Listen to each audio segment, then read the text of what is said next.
it's bothering me. It's been bothering me for a month, okay? The Sharps are on the Chargers being a running football team and kind of taking the air out of the ball, right? Mm-hmm. The public is on the Chargers being a running football team and taking the air out of the ball. And, again, I'll say this a lot, for good reason. But if the Raiders come in there and punch them in the mouth with a pissed off Davante Adams, I just don't see how this game is going to, I think this is going to surge past the over-under of 40.5. I think this game is a shootout. I think these guys are going to score like crazy. And for that reason, this game is going to be a big part of my DFS lineups this week. Wow. Nobody's on it. Nobody wants a piece of it, really. Lowest total on the slate. Yeah, yes. I was about to say, this is one over the summer. It has plummeted. It started 42.5, 43.5, depending on where you're looking. So this has dropped by an entire field goal over the summer. Everybody on the planet likes the under in this game. And again, for good reason. Jim Harbaugh likes the under in this game. Yeah, of course he does. What? Why are you shaking your head? You're welcome.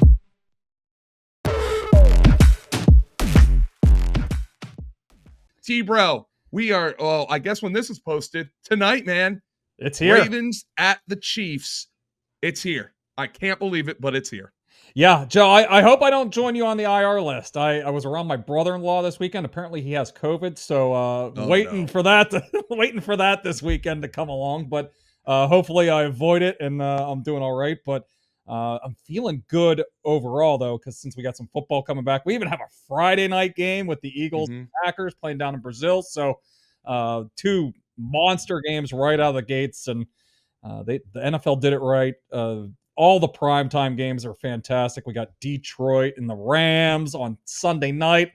And then those poor Jets fans, they're making them play on Monday night again. Have to go. They're going to get their jerseys on and everything to see Aaron Rodgers, but hopefully it goes a little better this time around. So fun slate ahead. We finally made it. Got a nice little appetizer with the college football last weekend. Ready for some NFL football here this weekend. So let's talk about this Thursday night game. And I think one of the big stories going into it is, did the Ravens blow their window? Did the Ravens, they had the home game last year. Lamar was MVP. The Chiefs were not the powerful offensive Chiefs, at least for much of the season, that they had been. And the Ravens kind of lay an egg in the AFC Championship game. Now we get the rematch in Arrowhead for this game. Tom, we're looking at the Ravens catching 3 pretty much across the board. You could find a 2 at Hard Rock for the Chiefs if you really like the Chiefs. I don't have a bet on the side in this game, Tom. I do have a couple of props, but from just kind of a general handicapping standpoint, how do you feel about this game? Yeah, this one's sat at 3 since these are week 1 games. Honestly, all these games have look-ahead lines since over the summer, but specifically these week 1 games, they've been basically out since early May, whenever they released the schedule, and this has been sitting 3 all summer. But a lot of juice towards the Ravens. Minus 120, I'm seeing at FanDuel, minus 118 at DraftKings.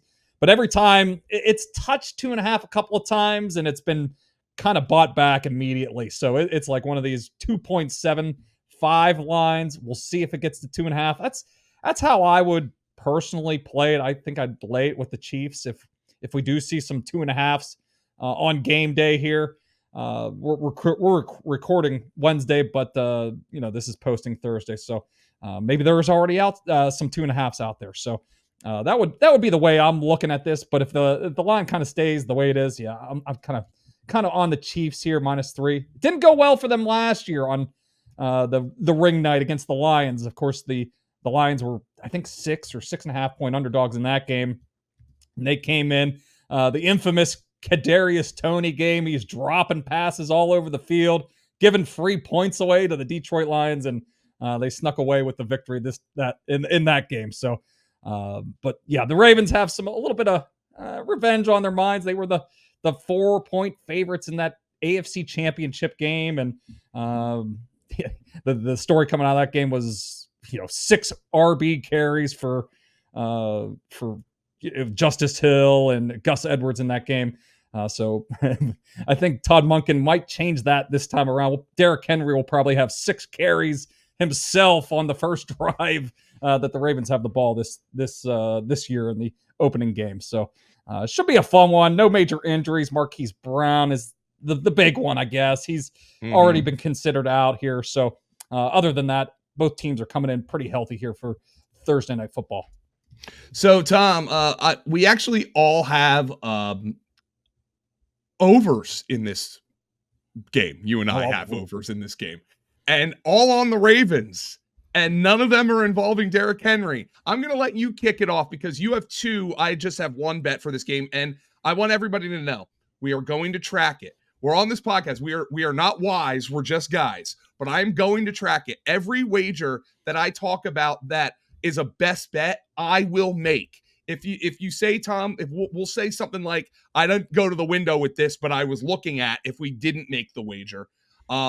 And I want everybody to know that I am actually making these bets, a 1-unit bet, whatever that unit might be for you. But let's kick it off, Tom, for one of your favorite Thursday night bets tonight with the with the Baltimore Ravens and the Kansas City Chiefs. Well, Fantasy Points, our data team just released average separation score, and it's one of our big, our big off season. One of the things that we've been working on all off season, and one of the players that ranks really highly in is Rashad Bateman. You wouldn't think it because he had a pretty small role last year. He was only running about routes 52% of the time, but they let Odell Beckham go this offseason. Didn't really do a whole lot to really replace Odell Beckham. So I'm looking at his over. It was 27.5 when I gave it out on our Discord. It looks like the best number that is out there right now is a 28.5 at Caesars, but looking towards him I just think his routes are going to go up this year. He's another year removed from that Liz Frank injury. He already graded out pretty well last year. He just didn't get enough targets from Lamar Jackson, but Ravens went out, gave him a contract, extended his contract.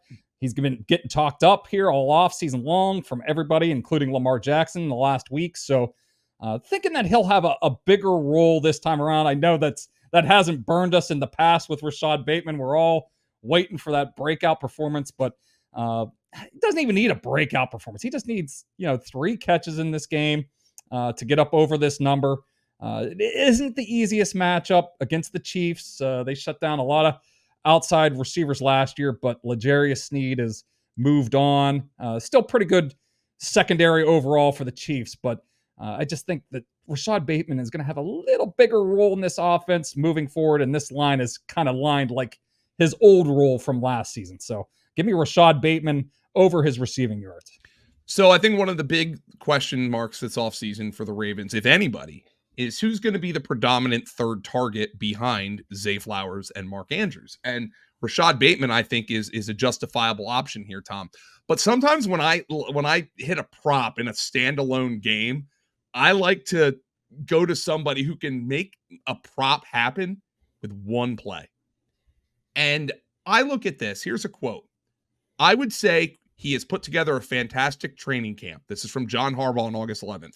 To your point, another great day. He connected on a bunch of deep balls out there. He's been spectacular with the route running details. I feel like the timing has been fantastic with him. He's just a very special athlete. He comes to work every day ready to go to work, so we're really proud of him, and we'll keep going. This is the player in question, talking about how he finished last season.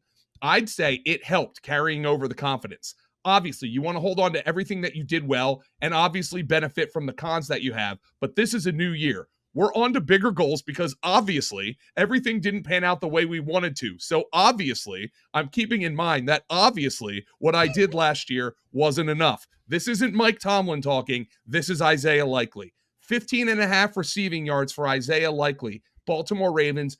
I think there's a legitimate chance by the end of the season, he is third on this team in receiving. I think he gets it done. 15.5 receiving yards. John Harbaugh talking about how he could do it with a deep ball. He was talking about deep balls and how he was connecting with Lamar Jackson in practice. One catch could put you over for Isaiah Likely, and I think he has more catches than that in this game. Give me Isaiah Likely over the 15.5 receiving yards. Okay, yeah, it's we're kind of attacking the same kind of prop here. There, we're thinking maybe they play a little more 2 tight ends this year.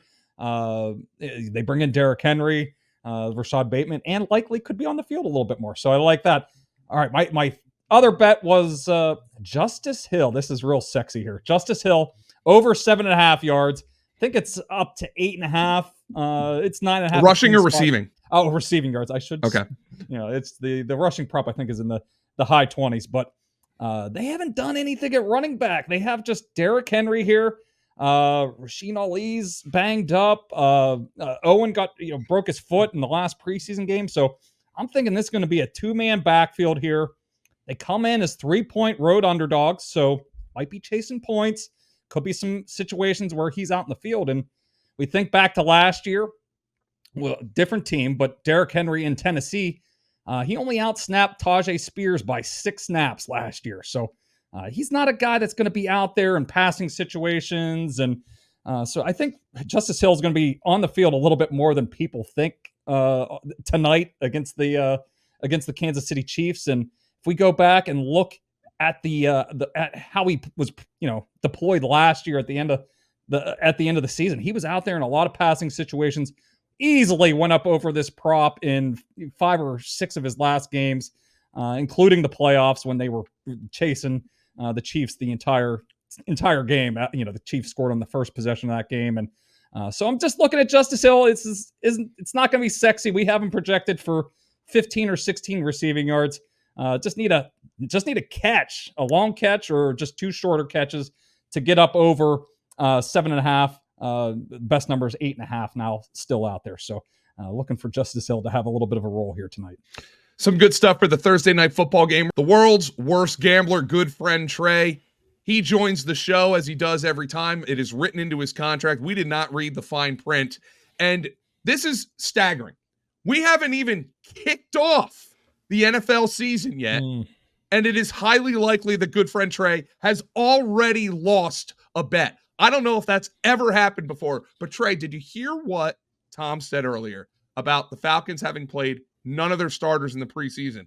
Well, one guy who did play is Michael Penix. You had a little bit of a wager on Michael Penix. I want you to rehash that for the people and then gracefully take your L here on the best bet show. It's a tough day. I was watching Raheem Morris's press conference earlier, and he as he was saying Taylor Heineke's name wrong, he mentioned that Penix is the quarterback too. The first we've really heard him say that. So I am. It's unfortunate. I'm having my my Tim Tebow interview moment this early in the season before a down has been played, but I will be back. I will be better. You've never seen anybody in the lab as much as I've been in the lab. I haven't seen the wife, haven't seen the kids.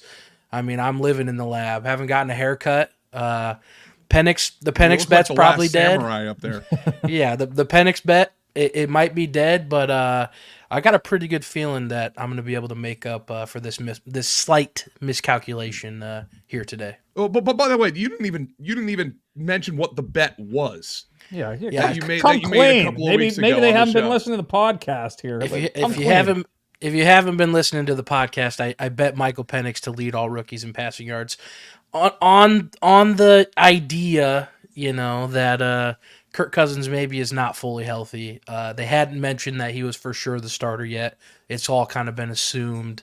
And you'll hear me say this a lot on this podcast. I like to say things like Kirk Cousins was assumed the starter, probably for good reason. That's how I will say a lot of these things. And of course, it was for good reason. It does seem like he's going to be the starter. So I'll hold the L today. I will. I'll take it. You know what? You can put that on me. But listen, it ain't going to last for long. I'm not going to be down for long, baby.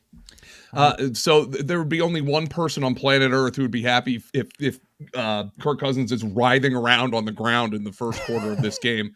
Well, I against the might be too Pittsburgh Steelers. if with my Steelers bet. So, but maybe Penix might be the better option according to Well, Trey. that's what Trey thinks. He picked Yeah. him to all rookies in passing yards. So, all right, Trey, you say you didn't leave the lab. What kind of concoction flubber did you cook up here for week number 1?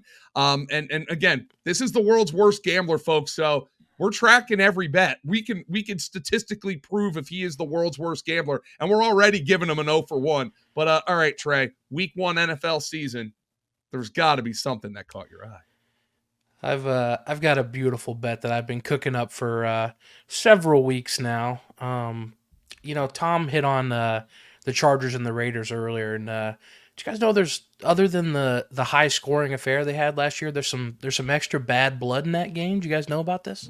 Yeah, it looks. I mean, everything coming out. Davante Adams doesn't like the Chargers. The Chargers are pissed at the Raiders for running up the score last year. Yeah, there's and Joe hit on the bad blood between the two franchises. They didn't want the Raiders in Los Angeles. So yeah, it's a little bit of a long-standing feud between these two franchises. I'll play the video if you see this on social, but for our podcast listeners, I'm going to read you some of these quotes from Davante Adams here. So in an interview with Yahoo this summer, he said that the Chargers, quote, had a garbage-ass social media team. They of course put his picture next to a Pop-Tart box that had trash-flavored Pop-Tarts. This is real. This happened. He later said, I have abused y'all every game that I've been a Raider. And as far as what his stat line will be, he says, history repeats itself. Okay? So let's take a look at some of these past lines. He's played the Chargers 4 times. 10 for 141 and 1. 8 for 177 and 2. 8 for 75 and no touchdowns. And then that game, the blowout game last year, 8 for 101 and 1 touchdown. I don't even know if he played much of the second half of that game. I mean, that game was, over at halftime. So here's the bet. Let's just get right into it, okay? It's week 1, so you're going to grab 2 units out of the old wallet, okay? Cool. You're going to grab 2. Might have to go to the ATM here. Yeah, we're going to split this up a little bit. The first unit, and I got to say this, okay? One of my this is where I shine. Okay, Rob Gronkowski's second year with the Bucs. I told everybody at the barbershop, at work, at church, anywhere, bet Rob Gronkowski 2 touchdowns week 1. This guy is healthy now. He wasn't in game shape last year. He's going to get fed. And what happens? 2 touchdowns week 1. 2. I looked like a king. I rolled around Salt Lake City like the man. Okay, people wanted autographs. Women wanted me, men wanted to be me. It was a great time. Did you get the Mormons to make those bets? Yeah, you know what? They got were bookies betting out on, there. they were betting Kansas Sprite. But so that being said, Davante Adams is going to score 2 touchdowns. Okay, this week, guaranteed. I'm locking it in. I already bet this. My best bet. You get it at about plus 1,600. He is going to score 2 touchdowns. It is going to happen. That's your 1 unit, okay? Now we're going to take this second unit. Well, go ahead. Go ahead. This is. Do you know he has Gardner Minshew at quarterback? Doesn't matter. You're comparing it to Gronk. Gronk had the GOAT as his quarterback. He's got Gardner Minshew. It doesn't matter? Doesn't matter. Okay. He could have me back there throwing it. He's going to find 2 touchdowns. Okay. It's going to happen. Okay. This second part of this bet, you're going to take this unit, okay? You're going to split it in half. All right? It's a little bit of a hedge, okay? And the first half's not that exciting. We're going to go ahead and take Adams to have 100 yards and a touchdown. It's a little parlay, a little 2-prop parlay. It'll be about plus 400 on FanDuel. That's where I got it. I already bet it. Listen, I'm betting these myself, okay? So I'm not just throwing stuff at the wall. I'm betting this. And then this is the real degenerate, the creme de la creme of this bet. You're going to go ahead. You're going to take Davante Adams to score 2 touchdowns. You're going to parlay that with Davante Adams to go over 125 receiving yards. He's having a monster game, okay? And then you're going to come back on that side of it with Josh Palmer over 50 receiving yards. You get a little comeback with Josh Palmer. That's going to be plus 5,160 in that range. You're going to put the other half unit on that. This is going to happen, okay? Trey, I gotta say, I kind of am hoping that you win this bet because I have the Raiders plus 3.5, and also that last one I have a little Josh Palmer. I have a taste on him over 44.5 receiving yards. He crushed the Raiders last year, so I gotta say I'm really rooting for this bet to hit. If Adams scores 2 touchdowns, they got to be covering 3.5, right? I mean, Absolutely, 100%. And I got to talk about this game a little bit more because it's bothering me. It's been bothering me for a month, okay? The Sharps are on the Chargers being a running football team and kind of taking the air out of the ball, right? mm-hmm. The public is on the Chargers being a running football team and taking the air out of the ball. And, again, I'll say this a lot, for good reason. But if the Raiders come in there and punch them in the mouth with a pissed off Davante Adams, I just don't see how this game is going to, I think this is going to surge past the over-under of 40.5. I think this game is a shootout. I think these guys are going to score like crazy. And for that reason, this game is going to be a big part of my DFS lineups this week. Wow. Nobody's on it. Nobody wants a piece of it, really. Lowest they total on the slate. Yeah, Yes. I was about to say this is one over the summer. It has plummeted. It started 42.5, 43.5, depending on where Yes. you're looking. So this has dropped by an entire field goal over the summer. Everybody on the planet likes the under in this game. And again, for good reason. Jim Harbaugh likes the under in this. Yeah, of course he does. I don't see the Chargers being able to run the ball as much as they want to the entire game. For one, like I mentioned, the Raiders are going to come out and punch them in the mouth. They're going to score early and often, in my opinion.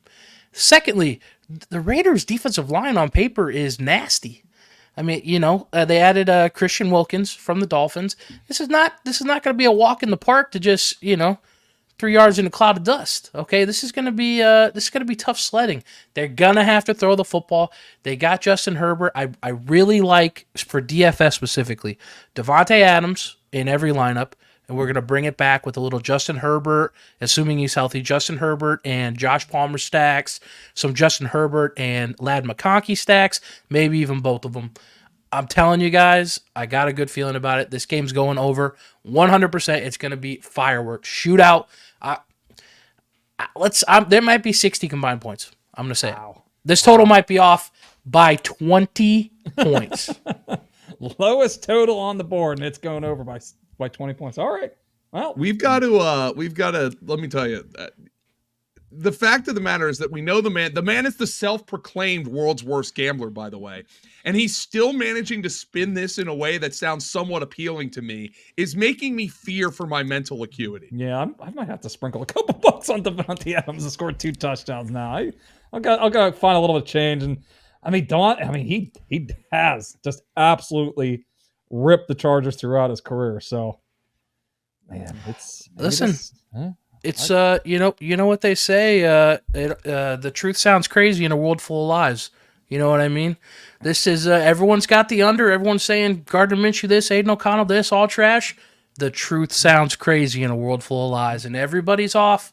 Everybody's off this game. Avoid it. It's going to be low scoring. It's going to be ugly. I think it's going to be one of the most exciting games of the week.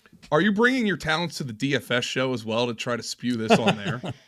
Scott said I had an open invitation to join whenever I want. But maybe after a big win, if I get a big win this year, I'll come on and share the sugar. But I like to be more on the behind the scenes and taking in the advice as far as DFS is concerned. But this one, you like coming on here and spewing your crap. Well, when I've got a month to dive in, it just, and in DFS it just makes a lot more sense because it's a massive edge. I mean, if you can get one thing right that damn near everybody on the planet thinks the opposite way, that's a bet I'm willing to take. So, yeah, we'll be living good next week. I'll probably be zooming in or recording from a beach or overseas, enjoying some vacation time after this big win. Might even go out to Las Vegas and party with Davante Adams. Who knows? I'll probably be in a new house after this week because I think all three of those plays are going to hit. I think my DFS lineups are going to be looking pretty good, and I'll be rolling in the change, fellas. We might have to change your nickname if you're able to victory lap this one. But it was well-reasoned. A garbage bet, but well-reasoned nonetheless. Good friend Trey bringing the spice here on the Best Bets program. For Tom Brawley, who is our prop master at FantasyPoints.com and our side and our total master. But go up and read his articles at Fantasy Points. Use code SCOREMORE for a nice discount. And remember to get into the subscriber Discord. As always, we make these bets. You can choose whether or not to follow them because, after all, we're not wise. We're just guys.